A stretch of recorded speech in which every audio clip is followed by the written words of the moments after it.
Hey guys, welcome to government jobs Gyan YouTube channel. Guys, आज की इस वीडियो में हम बात करेंगे एसबीआई सीबीओ के new recruitment notification online form apply process के बारे में। जी हां दोस्तों, स्टेट बैंक ऑफ इंडिया ने सर्कल बेस्ड ऑफिसर के 2964 खाली पदों को भरने के लिए भर्ती दोबारा से रीओपन कर दी है। अब आप यहां पर 21 जून 2025 से 30 जून 2025 तक अपने फॉर्म अप्लाई कर सकते हो। कैसे आप इस भर्ती के लिए अपने फॉर्म अप्लाई कर सकते हो रीओपन होने के बाद, इसकी पूरी जानकारी हम आपको स्टेप बाय स्टेप रजिस्ट्रेशन से लेकर प्रिंट तक इस वीडियो में देंगे। बस आपको इस वीडियो को स्किप के बिना शुरू से लेकर एंड तक देखना है। उसके बाद वीडियो पसंद आए तो इसे लाइक और शेयर कर दें। चैनल पर नए हो तो इसे सब्सक्राइब कर लें। साथ ही साथ आपको फॉर्म अप्लाई करते हुए जो भी प्रॉब्लम फेस हो रही है उन सभी का हल आपको इस वीडियो में मिल जाएगा। कैसे आपको अपनी एजुकेशनल क्वालिफिकेशन की डिटेल देनी है, कैसे आपको अपने डॉक्यूमेंट अपलोड करने हैं, लाइव फोटो कैप्चर करना है, पूरी जानकारी आपको इस वीडियो में दी जाएगी। बस आपको एंड तक हमारे साथ इस वीडियो में बने रहना है। तो बिना कोई वक्त गंवाए चलिए शुरू करते हैं। आपको इस वीडियो के डिस्क्रिप्शन बॉक्स में हमारी वेबसाइट IND-sarkarinokri.in के इस पेज का लिंक मिल जाएगा। यहाँ पर आपको इस भर्ती के रिगार्डिंग सभी डिटेल्स प्रोवाइड कर दी गई है। स्टेट बैंक ऑफ इंडिया ने सर्कल बेस्ड ऑफिसर सीबीओ के 2964 खाली पदों को भरने के लिए दोबारा से भर्ती रीओपन की है। पहले यहाँ पर इस भर्ती के लिए कैंडिडेट से ऑनलाइन फॉर्म 9 मई 2025 से 29 मई 2025 के बीच में एक्सेप्ट किए गए थे। अब यहाँ पर दोबारा से भर्ती रीओपन हुई है। आप 21 जून 2025 से 30 जून 2025 तक अपने फॉर्म अप्लाई कर सकते हो। यहाँ पर एजुकेशनल क्वालिफिकेशन, आयु सीमा, फीस, बाकी सभी डिटेल्स सेम रहेगी जो पहले भर्ती में थी। बस यहाँ पर आपकी डेट्स बढ़ी है, आपको दोबारा से मौका मिला है, आप दोबारा से अपने फॉर्म अप्लाई कर सकते हो। यहाँ पर आप भर्ती रीओपन नोटिफिकेशन पीडीएफ लिंक पर क्लिक करके चेकआउट कर सकते हो कि यहाँ पर एसबीआई ने नया नोटिफिकेशन रिलीज कर दिया है इस भर्ती के रीओपन होने का। यहाँ पर अब आप 21 जून 2025 से 30 जून 2025 तक अपने फॉर्म अप्लाई कर सकते हो। यहाँ पर आपको भर्ती के रीओपन होने की ये न्यूज़ प्रोवाइड कर दी गई है एसबीआई के ऑफिशियल नोटिस में। और गाइस, यहाँ पर आपको हमारी वेबसाइट के इसी पेज पर ये ऑफिशियल नोटिफिकेशन पीडीएफ का लिंक भी दिया गया है। इस पर क्लिक करके आपका ये ऑफिशियल नोटिफिकेशन ओपन हो जाएगा जो स्टार्टिंग में आया था। आपकी सभी डिटेल्स सेम रहेगी, बस अप्लाई करने की डेट्स यहाँ पर बड़ी है। बाकी की डिटेल्स जैसे कि क्या आपकी एजुकेशनल क्वालिफिकेशन होनी चाहिए, कितनी नंबर ऑफ वैकेंसीज है, कौन से स्टेट में कितनी वैकेंसीज है, कौन से सर्कल में कितनी वैकेंसीज है, पूरी जानकारी आपको इस भर्ती के रिगार्डिंग इस ऑफिशियल नोटिफिकेशन में से ही रीड कर लेनी है, पहले वाले में से। और उसके बाद आपको अपना फॉर्म अप्लाई करना है। फॉर्म अप्लाई करने के लिए भी आपको हमारी वेबसाइट के इसी पेज पर ही अप्लाई ऑनलाइन का लिंक दिया गया है। जैसे ही आप इस लिंक पर क्लिक करेंगे तो आपके सामने यहाँ पर स्टेट बैंक ऑफ इंडिया का ये ऑफिशियल पोर्टल ओपन हो जाएगा। गाइस, यहाँ पर जो कैंडिडेट पहले अप्लाई कर चुके हैं इस भर्ती के लिए उन्हें अप्लाई करने की जरूरत नहीं है। जिन कैंडिडेट्स के फॉर्म किसी कारणवश नहीं भरे गए थे या फिर अब आप फ्रेश तरीके से यहाँ पर अपने फॉर्म अप्लाई करना चाहते हो, बिल्कुल न्यू कैंडिडेट हो, तो यहाँ पर अब आप अपने फॉर्म अप्लाई कर सकते हो। यहाँ पर आने के बाद गाइस, आपने अगर पहले से रजिस्ट्रेशन कर रखा है तो यहाँ पर आपको अपना रजिस्ट्रेशन नंबर एंटर करना है, अपना पासवर्ड आपको एंटर करना है, ये सिक्योरिटी कोड आपको यहाँ पर एंटर करना है और सबमिट के इस ऑप्शन पर क्लिक करते हुए आपको अपने डैशबोर्ड में लॉगिन करके अपना फॉर्म अप्लाई कर लेना है।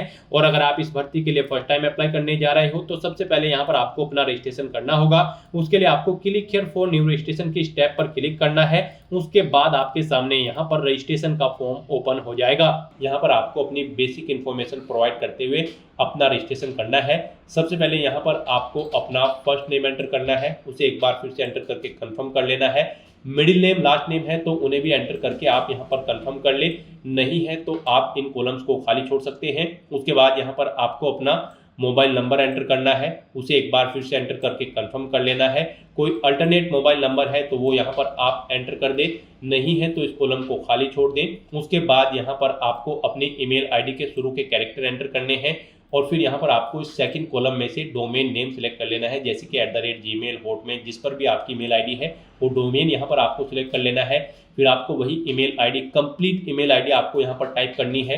ये सिक्योरिटी कोड आपको इस बॉक्स में एंटर करना है और उसके बाद गाइस आपको सेव एंड नेक्स्ट के ऑप्शन पर क्लिक कर देना है। नेक्स्ट आपको एक रजिस्ट्रेशन नंबर और पासवर्ड प्रोवाइड कर दिया गया है। वही रजिस्ट्रेशन नंबर और पासवर्ड आपके रजिस्टर्ड मोबाइल नंबर और ईमेल आईडी पर भी सबमिट कर दिया गया है। आपको उसे केयरफुली नोट डाउन करके रख लेना है फ्यूचर यूज के लिए। और यहाँ पर अब आपको अपना फोटो अपलोड करना है रिसेंट पासपोर्ट साइज फोटो, और उसके बाद आपको अपना फोटो यहाँ पर लाइव कैप्चर करना है और फिर आपको अपने सिग्नेचर यहाँ पर अपलोड करने हैं। इनके लिए आपको गाइडलाइन दी गई है। आपको यहाँ पर guideline for scanning the photograph and signature का लिंक दिया गया है। आपको इस लिंक पर क्लिक करना है और इन डॉक्यूमेंट्स को अपलोड करने से पहले आपको गाइडलाइन रीड कर लेनी है। अगर आप दी गई गाइडलाइन के अकॉर्डिंग अपने डॉक्यूमेंट अपलोड नहीं करेंगे तो आपका एप्लीकेशन फॉर्म यहाँ पर रिजेक्ट हो सकता है। यही वो कॉमन मिस्टेक है जिसे करने से आपका एप्लीकेशन फॉर्म रिजेक्ट हो सकता है। यहाँ पर आपका जो फोटो होगा वो 4.5 सेंटीमीटर इंटू 3.5 सेंटीमीटर होना चाहिए, लेटेस्ट पासपोर्ट साइज फोटो, और उसका साइज 20 KB से 50 KB के बीच में होना चाहिए। सिग्नेचर यहाँ पर आपके 10 KB से 20 KB के बीच में होने चाहिए। डायमेंशन उनकी 140 इंटू 60 पिक्सल होनी चाहिए। तो यहाँ पर आपको दी गई गाइडलाइन के अकॉर्डिंग अपने डॉक्यूमेंट अपलोड करने हैं। यहाँ पर आने के बाद आपको चूज फाइल बटन पर क्लिक करना है, अपना फोटो सेलेक्ट करना है और उसे यहाँ पर अपलोड कर देना है। फिर यहाँ पर गाइस आपको कैप्चर फोटो के इस ऑप्शन पर क्लिक करके अपना लाइव फोटो अपने वेब कैमरा से या फिर मोबाइल फोन से कैप्चर कर लेना है, या फिर आप क्लिक हियर टू स्कैन के इस ऑप्शन पर क्लिक करके यहाँ पर ये QR कोड स्कैन कर ले और फिर अपना फोटो यहाँ पर आप कैप्चर कर ले। और उसके बाद यहाँ पर आपको अपने सिग्नेचर अपलोड करने हैं। उसके लिए भी आपको चूज फाइल के इस ऑप्शन पर क्लिक करना है, फाइल को सिलेक्ट करना है और अपने सिग्नेचर को यहाँ पर आपको अपलोड कर देना है। और उसके बाद गाइस आपको इन चेक बॉक्सेस को ओके करना है और फिर उसके बाद आपको नेक्स्ट के इस ऑप्शन पर क्लिक कर देना है। नेक्स्ट आपके सामने कुछ इस तरह से इंटरफेस ओपन होगा। अब यहाँ पर आपको अपनी बेसिक डिटेल देनी है, क्वालिफिकेशन, एक्सपीरियंस और लैंग्वेज की डिटेल देनी है। तो यहाँ पर सबसे पहले आपको अपना सर्कल सेलेक्ट करना है, जिस सर्कल के लिए आप अप्लाई करना चाह रहे हैं। उसके बाद यहाँ पर आपसे पूछा गया है कि क्या आप जिस सर्कल के लिए अप्लाई कर रहे हैं उसकी लोकल लैंग्वेज जानते हैं। यहाँ पर उस सर्कल की लैंग्वेज आपको शो कर दी जाएगी, तो यहाँ पर आपको लैंग्वेज सेलेक्ट कर लेनी है। फिर यहाँ पर आपसे पूछा गया है आपके पास 10वीं या फिर 12वीं में आपने जो ये लोकल लैंग्वेज सेलेक्ट की है ये एक सब्जेक्ट के रूप में थी, तो यहाँ पर आपको यस ऑप्शन सेलेक्ट करना है। उसके बाद आपको अपनी कैटेगरी सेलेक्ट कर लेनी है। फिर यहाँ पर आपसे पूछा गया है अगर आप रिजर्व कैटेगरी से बिलोंग करते हो तो फिर यहाँ पर आपको अपनी सब कास्ट एंटर कर देनी है। उसके बाद गाइस यहाँ पर आपसे पूछा गया है कि क्या आप PWBD कैंडिडेट है और आपकी डिसेबिलिटी 40% से अबव है। अगर है तो आप यस ऑप्शन सेलेक्ट करें, अपनी डिसेबिलिटी का टाइप सेलेक्ट करें और फिर उसकी डिटेल यहाँ पर दें। और अगर आप PWBD कैंडिडेट नहीं हो तो यहाँ पर आपको नो ऑप्शन सेलेक्ट करना है। उसके बाद आपको इस पेज को नीचे स्क्रॉल डाउन करना है। फिर यहाँ पर आपसे पूछा गया है कि क्या आप person with a specified disability cover करते हैं under the definition of section 2SK। अगर करते हैं तो यस करें, नहीं तो नो ऑप्शन सेलेक्ट कर लें। उसके बाद यहाँ पर आपसे पूछा गया है कि क्या आप माइनॉरिटी कम्युनिटी के अंतर्गत आते हैं। अगर आते हैं तो यस करें, नहीं तो नो ऑप्शन सेलेक्ट करें। अपनी नेशनलिटी यहाँ पर आपको ऑटोमेटिकली फिर मिल जाएगी इंडियन। फिर यहाँ पर आपसे पूछा गया कि क्या आप एक सर्विसमैन हैं। अगर हैं तो यस करें, नहीं तो नो ऑप्शन सेलेक्ट करें।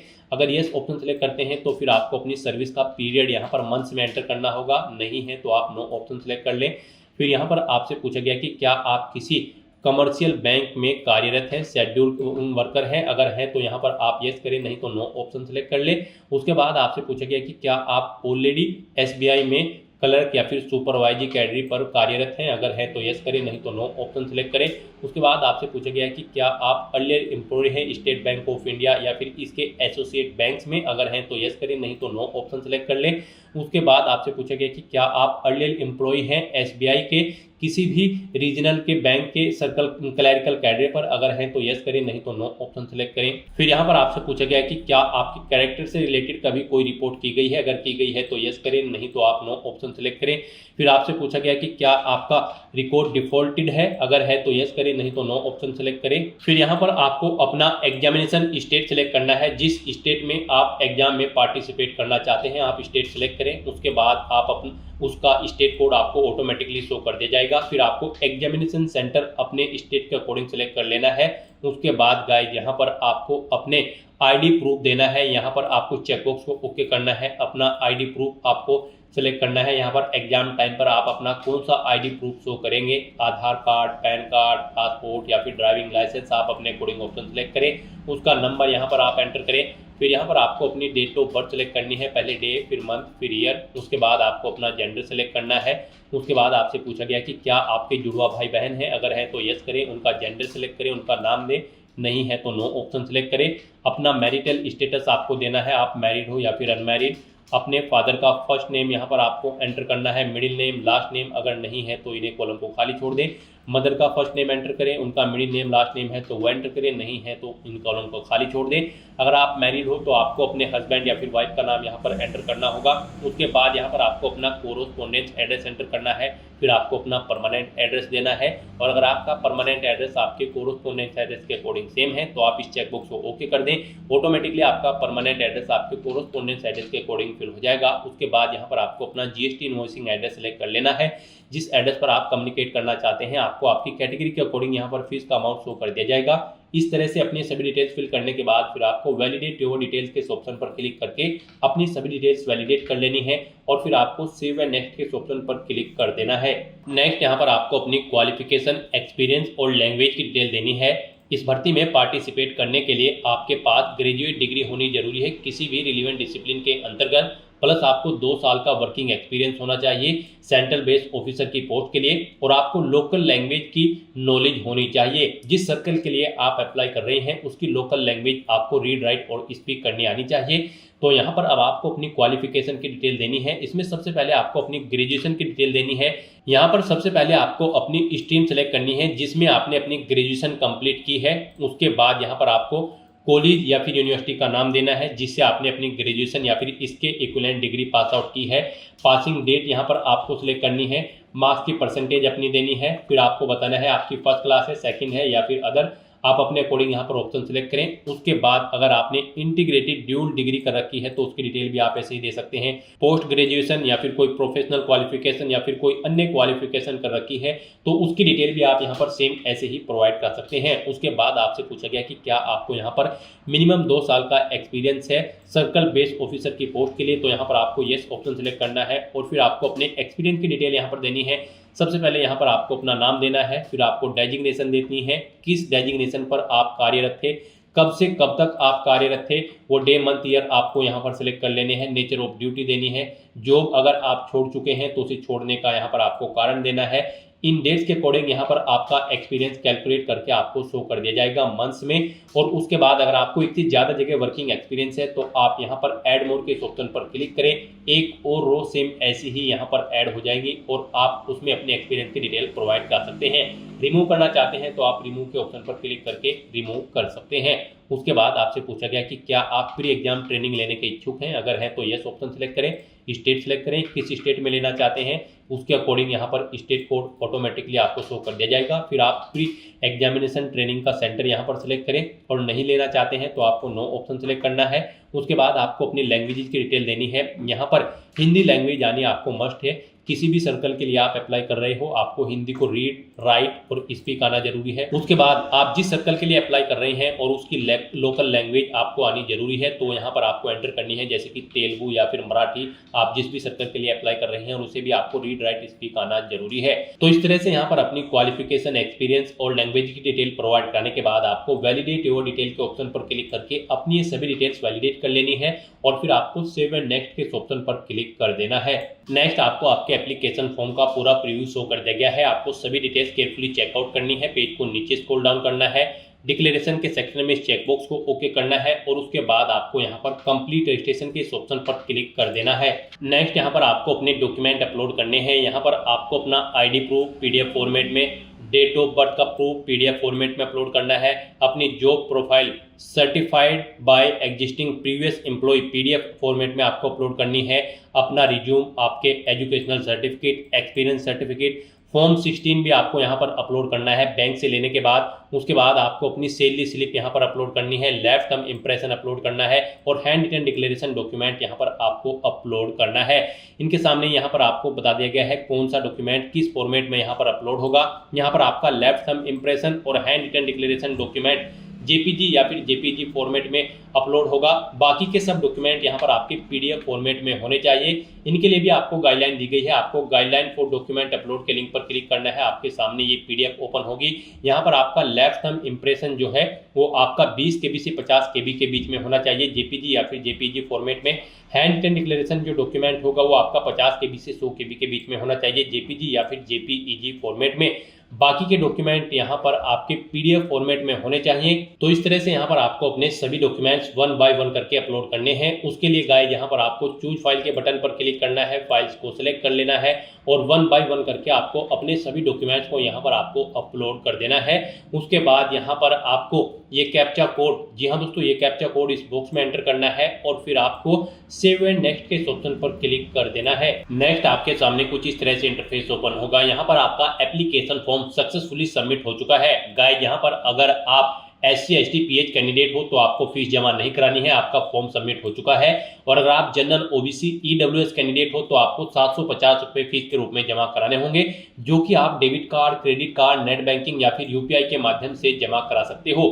तो यहाँ पर अपना फॉर्म सबमिट करने के बाद आपको प्रिंट एप्लीकेशन के इस ऑप्शन पर क्लिक करना है और अपने एप्लीकेशन फॉर्म का एक हार्ड कॉपी प्रिंट आउट ले लेना है फ्यूचर यूज के लिए, फ्यूचर रेफरेंस के लिए। तो दोस्तों ऐसे आप state Bank of India circle based officer की जो भर्ती रीओपन हुई है उसके लिए अपने फॉर्म अप्लाई कर सकते हो बिना कोई मिस्टेक किए हुए।